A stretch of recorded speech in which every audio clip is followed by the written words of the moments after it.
I've been saying for years that there's a bubble inside of the syndication model of real estate. For a lot of years, it was really easy to raise money. And for several years, real estate was just up, up, up, up, and everybody was winning until they weren't. And right now, there's a lot of investors getting their ass kicked.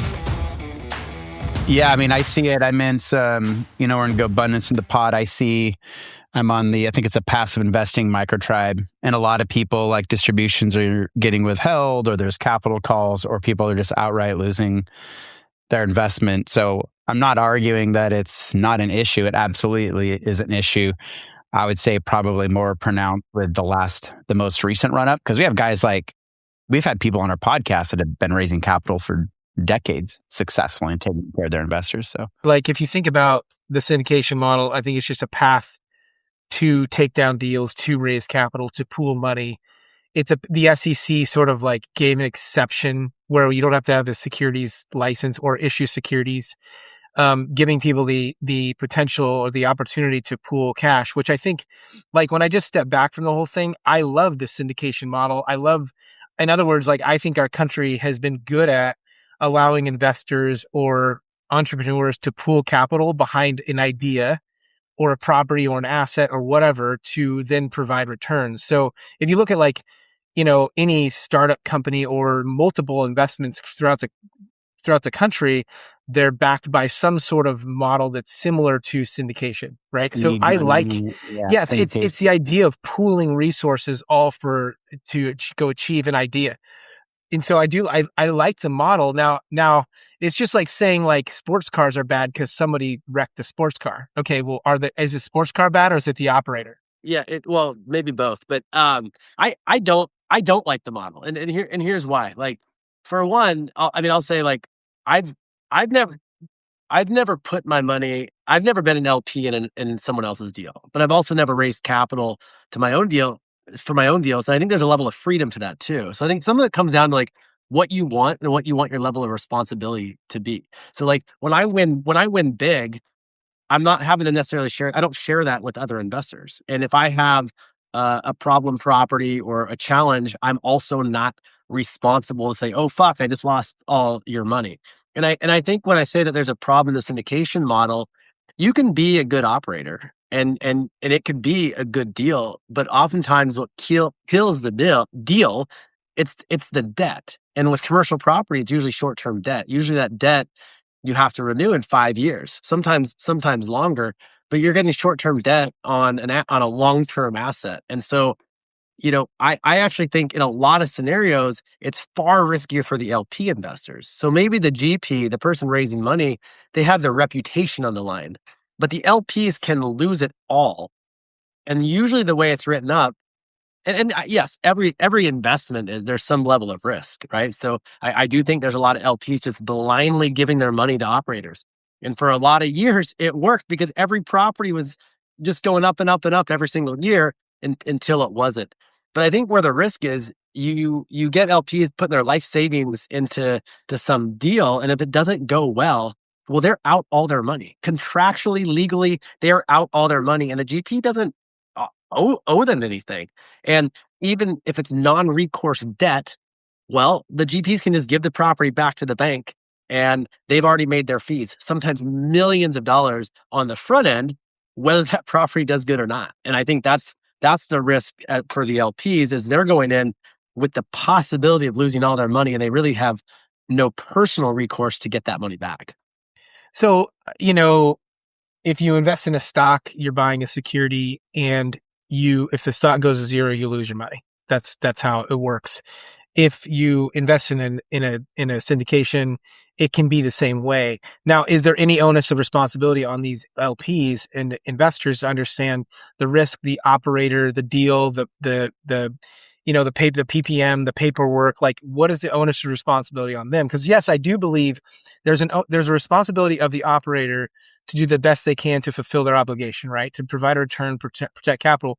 But where is the responsibility of an LP who actually writes a check for 30, 50, 100 grand? If these are adults, these are accredited investors, should they not have some sort of responsibility or awareness of what they're doing with their money? They absolutely should. They should have responsibility. I said the same thing back in 2000 in 2008, when all these people are saying, "Hey, the bank gave me bad mortgages. All these lenders suck. They're all horrible. They give me bad mortgages." And I'm looking at the buyer going, you knew that you couldn't pay this mortgage. You knew it adjusted in 2 years. You knew you had a low paying job that couldn't support that payment. So yes, do I think there were some sharp mortgage brokers? Absolutely. Could anyone get a loan back then? Absolutely. And yeah, I think the responsibility ultimately also falls on the consumer because they're the one, buying a property they can't afford. So I do think in that same vein, yes, the LPs should be responsible. There's level of risk. Like I like to call it the big boy clause, right? Or the big girl clause. Like if you're going to invest, there is some level of risk. And yeah, you can lose it all. And I think one of the problems is it was like I said at the beginning of the show, like it was so easy. It's so easy to raise capital when interest rates were low and every deal seemed to be going perfect. And it was also really easy for investors to just blindly give their money to operators. And I think it was, don't quote me on this, but I think it was in 2012, like the Jobs Act that allowed kind of this to all change where people could advertise and market on social media and online, and they didn't have to have these pre-existing relationships. Don't quote me on the date, but I feel like it was 2012.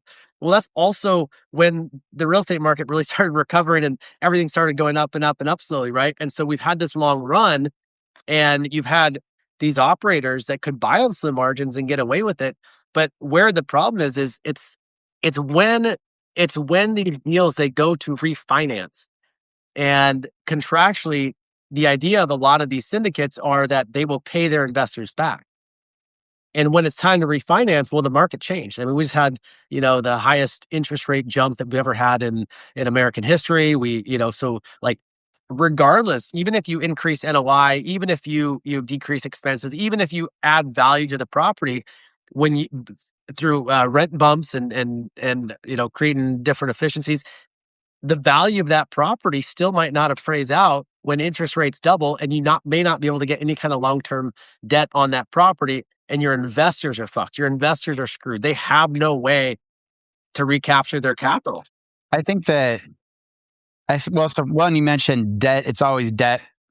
Well, it's debt all the time. I mean, what's the difference if you're taking on debt as a GP and raising capital through a syndication, or if you're just Gabe Hamill buying a property and leveraging it up? I'll tell you though. Let me answer that. The difference is I am not responsible for someone else's money. So if I lose my own money, if I can't refi, which I've never not been able to refinance. So if it's just me and I cannot refinance, maybe I'll try to get the lender to extend the loan. Maybe I'll negotiate, but I'm not risking anybody else's capital or anyone else's equity except for my own. That's where I see it as the biggest difference. If shit goes bad, I have no money that I need to return to investors. I'm not responsible to return money to them. And so, yeah, and I agree with that. The point I was making is that like the same reasons a syndication goes bad is the same reasons a wholly owned real estate or a JV deal, because you do JV deals, goes bad, right? I mean, it's these guys that were buying these properties. I think we were talking about this offline because Gabe, you were like, hey, you guys raise capital. So on full disclosure, Mitch and I own KDA Capital Group. We raise capital from a smaller group of investors to buy manufactured housing communities. But like you were like, these guys were raising NOI by like $1 million, right? Oh my gosh, or whatever that was, divided by whatever cap rate they bought the thing on. And you're like, and they still lost the property on the refinance because they couldn't. It would either be a capital call or whatever the case might be. But my argument there is those guys bought way. I mean, I knew some of these people. They overpaid back then. They were buying these things on 4 caps.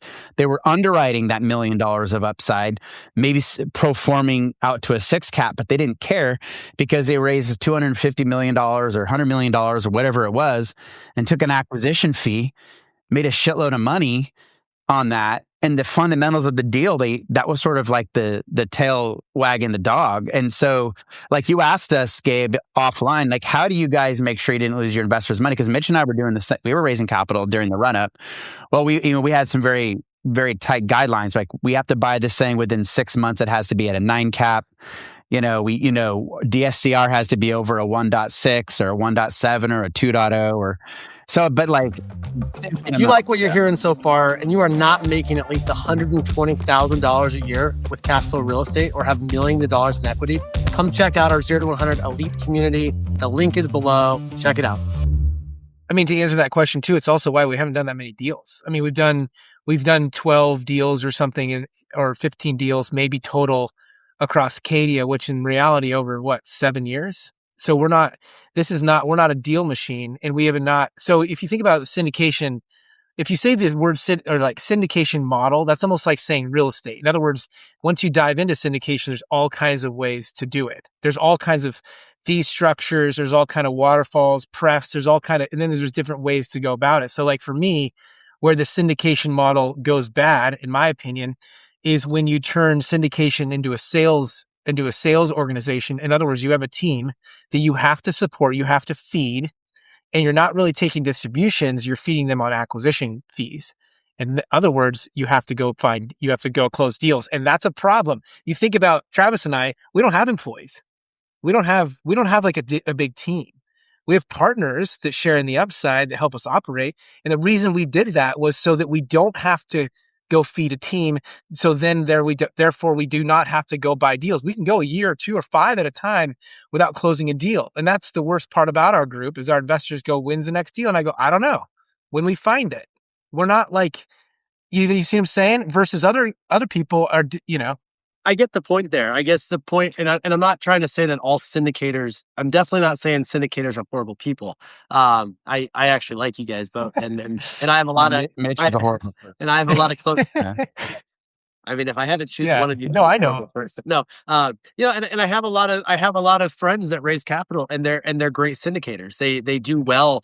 They do well for themselves, and they do well for their investors, and they have for a lot of years. And so, I'm not making the broad statement of like, hey, all syndicators are bad, or the syndication model is a horrible model that doesn't work for both the GP and LP. But I also think it's important as an investor to make sure those operators, like, first of all, that you're aware of what you're getting into, that you're aware of the upside, but you're also aware of the downside. And that you're aware of like, what is the debt structure? So like, it can be a good operator, it can be a decent property, but what's the debt on that property? And then I think it's also important, like, to make sure that aligns with what you actually want as an investor, but also what you want as a person, and it aligns with what you want in your life. Like, I wouldn't personally want the burden of having 100 or 1,000, like a partner, a few partners, sure, but I wouldn't want the burden of 1,000 investors that I'm responsible for. I mean, I've had deals go sideways where it's like, I can unfuck the situation. Like, there's things I can do, but if I had partners, I would have had to pause distributions. It would have been backward. There's all these things that I don't want that level of responsibility. So I think it's important to have that conversation with yourself as an investor. Like, do you want to raise capital? And do you also want to put money into the deal? Because if you look at some of the biggest indicators, take like a Grant Cardone.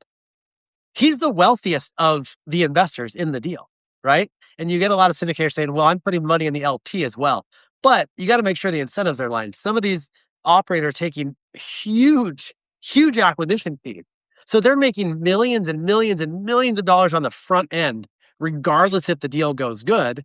And then if the deal goes bad, the investors are going, well, they already made their million. So if they make a $3 million acquisition fee and they put 300 in as an LP, big fucking deal. I'd trade 300,000 for 3 million, any day. And, I get it. Like, they're operating the deal. So I'm not saying it's a horrible structure. I think you just need to know what you're getting into.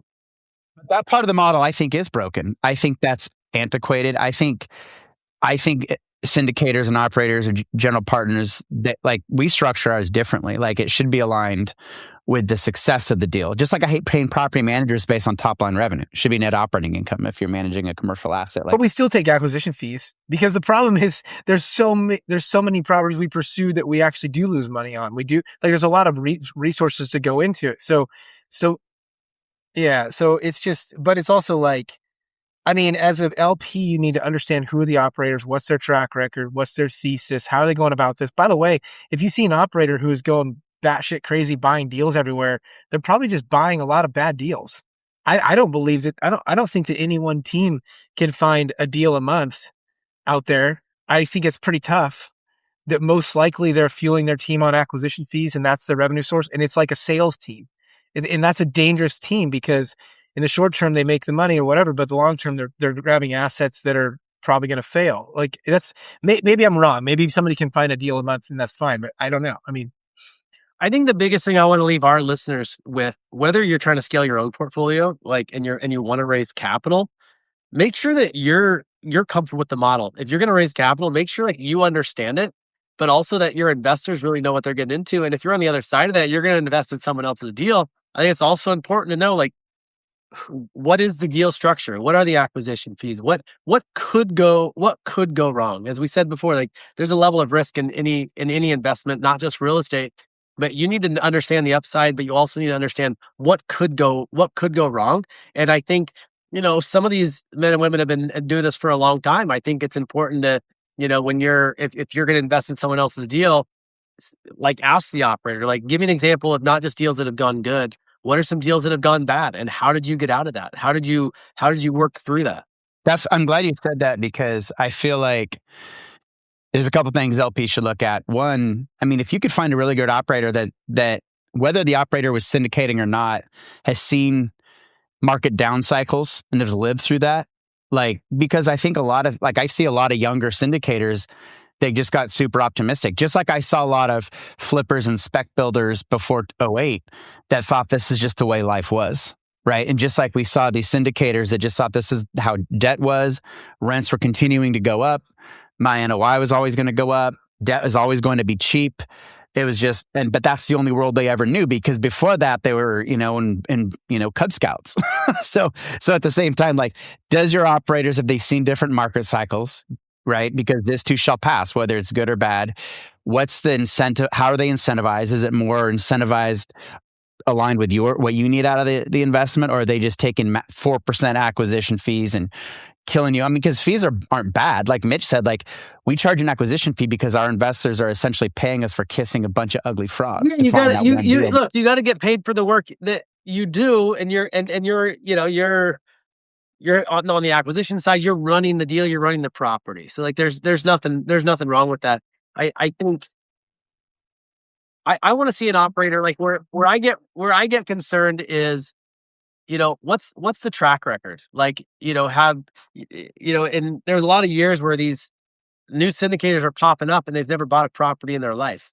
And now all of a sudden they're raising millions of dollars and they're taking on partners' money, but they don't actually have any experience. They've never seen a downturn. They've never even seen an upturn. They've been doing it for, 2 years. They own their own primary residence and they go raise $5 million because it was easy to raise money. And they go buy some hotel in the middle of fucking nowhere that they think's going to, double in value in 2 months. And then it doesn't. And then everybody loses their money, right? Like that's where the concern is like, it was so easy to raise capital and it was so easy to give capital that there's a lot of bad deals. And I think this is the beginning. We're starting to see a lot of operators that are up against the clock of a refinance on their commercial debt. And those properties are not going to appraise out and they are not going to be able to return money to their investors. Well, it's no coincidence that you look back 5 to 7 years ago and you have the lowest interest rates, right, in recent history. And now these debts coming due. And people got to figure it out. And we've had the same in our business. We syndicate, okay, and we buy properties, and we didn't anticipate interest rates being this high, and we've had to go refinance with high interest rates. Now we were really conservative. Does it suck? We're like, that kind of sucks. Now we got to pay more debt. But guess what? Not a single one of our property is cash flow negative today, which I'm like super thankful that we were very conservative. Because if we weren't, we'd be sitting in the same shoes as these other folks. The other thing I want to say really quick is like, just because you're an LP, you're a limited partner should not mean you're limited in information. You're not limited in the deal, right? Understanding the deal, understanding the pro forma, understanding not only the operator, like you said, Gabe, but what are the fundamentals of the deal? Like you should be able to look at this, look at the area, understand what's the local rent. Is it behind on rent? What are the things they're going to do for value add? Like understand the deal like an operator. If you're an LP, I think that's really important. I talk to a lot of people about our mastermind, for example, and they're like, oh, well, I'm not going to be an operator, so never mind. I don't think it's a good fit. And I'm like, well, are you going to invest as an LP? They're like, yeah. I'm like, okay, so you're going to risk hundreds and hundreds of thousands, maybe $1 million, but not have the information, not understand the fundamentals of a deal. Is that what you want to do? Right? Like speak all the things. And so we've actually had people join our mastermind that are like, look, I'm not an operator. I'm just an LP and I'm looking for deals, but I'm also looking for education. So when I do find a deal, I know it's a good deal. I can understand it. And I think that's really important too. Limited partners does not mean you're limited in information or education. Well, if you're going to raise capital, we say this all the time, treat your investors' money more important than your own. I see too many of these guys. I haven't seen a lot of girls. I've seen a lot of guys do this where they're super flippant about their investors' money. They don't give a shit. They make wild decisions. Their underwriting is too rosy. They rob Peter to pay Paul. Like, they didn't give a shit about their investors' money. Their investors were there to make them rich. And once the deal didn't pan out, they didn't care. To your point, Gabe. And there was a lot of those people. And people there was also a whole lot of greed. Right, a lot of people were looking at the 7-figure payoff with the acquisition fee. So yeah, if you're an LP, understand what you're getting into. There's also red flags that you know what happened when a deal went bad. That's a big thing. I think when we did 20 deals and they were all amazing and everybody was holding hands and skipping down the road under the rainbow. Well, what about a deal that went bad? If someone asked Mitchell and I, give us 2 of your deals where it didn't pan out, I could be like, yeah, this one, and this one. Here's what I know we did exactly wrong. which one, and we put our own money into it, fix it. Yeah, you put your own money into it. Yeah, I mean, you do, because our goal is to never lose investors' money. But I can tell you, this is what we wrote wrong. Own it. Here's how we communicated to our investors. Here's what we had to do. Here's what we're doing to fix it. And there's another one where maybe the investors didn't get 100% of their capital return on a refinance. Maybe they got none, but they still didn't lose their money, right? Or maybe they got 50% of their capital back. They didn't get any money back, but they're not contributing capital. They didn't lose it. It's still in there in equity. So yeah. And also, are the operators, are they investing you mentioned that, are they investing their own money into the deal, right? I think that's also telltale as well. So, I feel horrible for a lot of the limited partners that are about ready to get their ass handed to them. I don't feel bad for the GPs that I think that overpaid. Yeah, but they were just buying so many deals. They're buying so many as fast as they could, right? And like Mitch said, I think you hit it on the head. Be a sniper and make sure that your business is set up so you don't have to go buy the next deal to take your acquisition. But also, if you're going to be a syndicator, be careful about building a big team, because that team needs to be fed, and that means you got to do more deals. And the last thing I want to do, I'm a big fan of Warren Buffett. Okay, he's an equity guy, but he waits and he waits and he waits and he waits until it's the right thing to do, and then he goes and he strikes. And I've always thought about our business where I'm like, I want it to be structured in a way where we can wait as long as we need to find a deal. I do not want to be pressured to go close a deal just to do it, because then you're buying bad deals, right? So I think that's why our portfolio, mostly because of me, not you, Travis, because you don't bring a whole lot to the table, but our portfolio is healthy. I'm joking. But it is healthy because we have insiders. Have we made mistakes? Yes. Have we put our own money in to fix mistakes? Absolutely. We take investors' money more seriously, or we respect it more than our own.